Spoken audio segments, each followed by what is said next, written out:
Hi అండి, నమస్తే. ఈరోజు మనం బొంబాయి రవ్వ హల్వా ఎలా చేసుకోవాలో చూద్దాం. ఇప్పుడు మనం నెయ్యి వేసుకుందాం. ప్యాన్లో ఒక 2.5 స్పూన్స్ వేసుకోండి. దీన్ని మనం కొంచెం కరగబెట్టేసుకున్న తర్వాత జీడిపప్పు, బాదం పప్పు అన్నీ వేయించుకోవాలి.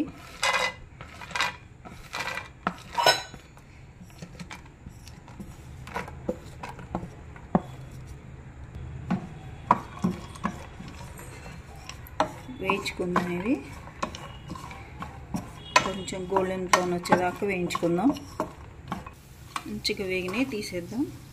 చూసుకోవాలండి, లేకపోతే కనుక ఇవి తొందరగా మాడిపోతాయి పప్పులు.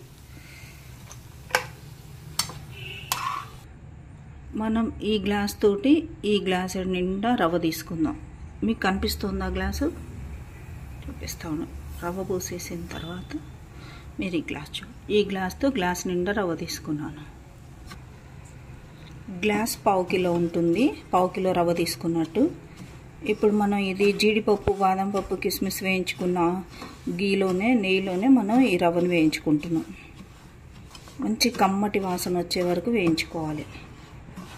అన్ని వైపులా తిప్పుకుంటూ వేయించుకోవాలి. కొంచెం వేగింది. మీకు ఒకవేళ నెయ్యి తక్కువ అనిపిస్తే కనుక 1 స్పూన్ వేసుకోవచ్చు. దీంట్లో వేసుకొని వేయించుకోండి. 1 స్పూన్ నెయ్యి వేస్తున్నాను. కొంచెం మంచిగా వేగుతుంది, కలర్ వస్తుంది. కొంచెం సిమ్ మీద పెట్టి వేయించుకుంటే టేస్ట్ బాగుంటుందండి. చాలా బాగా వస్తుంది సిమ్ మీద పెట్టి వేయించుకుంటే.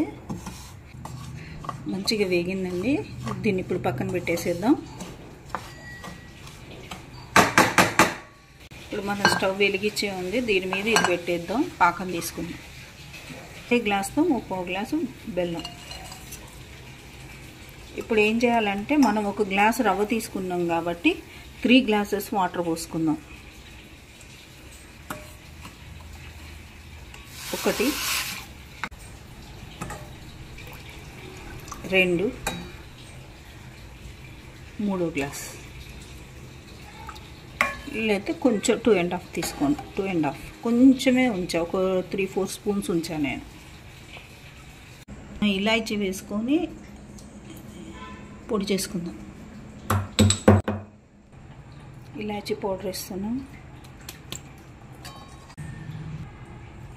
కొంచెం పచ్చకర్పూరం వేద్దామండి.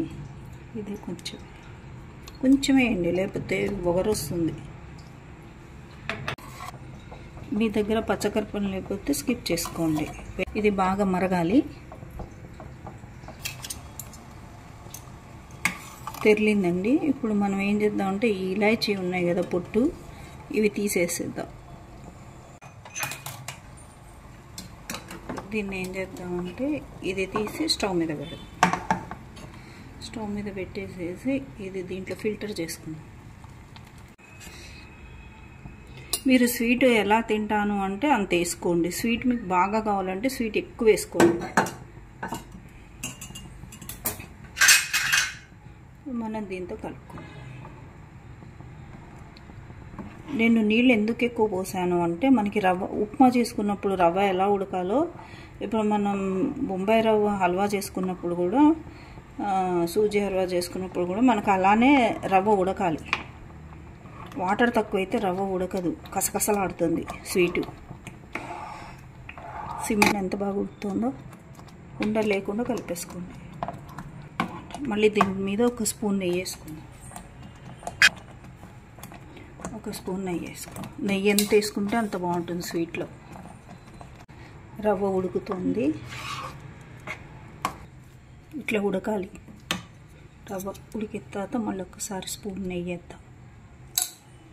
నెయ్యి వేయటం వల్ల ఏంటి అంటే మంచిగా మెరుస్తూ ఉంటుంది స్వీట్. దాని లుక్ బాగుంటుంది.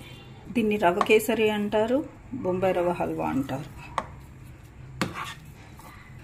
రవ్వ కేసరి అంటే ఏంటంటే, కేసరి కలర్ వేస్తే కొంచెం అంటే ఆరెంజ్ కలర్ వేస్తారు కదా, అప్పుడు దాన్ని రవ్వ కేసరి అంటారు. కలర్ లేకపోతేనేమో హల్వా అంటారు. ఇట్లా ప్యాన్కి విడిపోతుంది చూసారా, అంటే రవ్వ ఉడికింది, నేతిలో వేగింది. వేగినప్పుడు ఏమవుతుంది అంటే ఉడికినంతసేపు ప్యాన్ వదలదు, ఉడకకపోతే, ఉడికితేనేమో ప్యాన్ వదులుతుంది, ఇంకా వేగితే ఇంకా వదులుతుంది. అయిపోయిందండి, డిష్ అవుట్ చేసుకోవటమే. బొంబాయి రవ్వతో హల్వా అయిపోయింది. ఇప్పుడు మనం వేరే దాంట్లోకి మార్చేస్తాం. దీన్ని దీంట్లో పెట్టేస్తాం.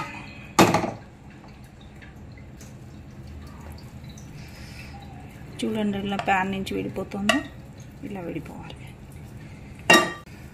ఇట్లా నెయ్యి బయటికి రావాలి మెరుస్తూ. ఇప్పుడు మనం వేయించుకున్న ఈ డ్రై ఫ్రూట్స్ని వీటిలలో కూడా కలిపేసుకోవచ్చు. రవ్వ కేసరిలో ఇట్లా మనం గార్నిష్ చేసుకోవచ్చు. చాలా బాగుంటుంది చూడటానికి, కానీ మన కంటి వింపే కదండి, నోటికింపు. ఎలా ఉందండి బొంబాయి రవ్వ హల్వా విత్ డ్రై ఫ్రూట్స్తో ఎలా కుదిరింది? ఒకసారి టేస్ట్ చూసి చెప్తాను ఎలా కుదిరిందో.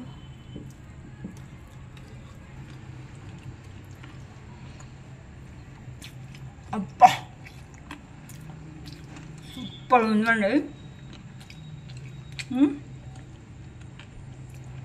వేడిగా ఉంది. ఎంత బాగుందంటే నెయ్యి ఫ్లేవర్ తోటి, డ్రై ఫ్రూట్స్ తోటి తింటుంటే నోట్లో నెయ్యి వస్తుంది, కమ్మదనం వస్తుంది. అసలు చెప్పలేనండి, అంత టేస్ట్ ఉంది. లైక్ చేయండి, షేర్ చేయండి, సబ్స్క్రైబ్ చేయండి. హల్వా చేసుకొని తినండి. ఇది బొంబాయి రవ్వ హల్వా చాలా చాలా బాగుంది. చేసుకొని తిని టేస్ట్ ఎలా ఉందో కామెంట్ రూపంలో చెప్పండి. ఎంజాయ్ చేయండి. Thank you.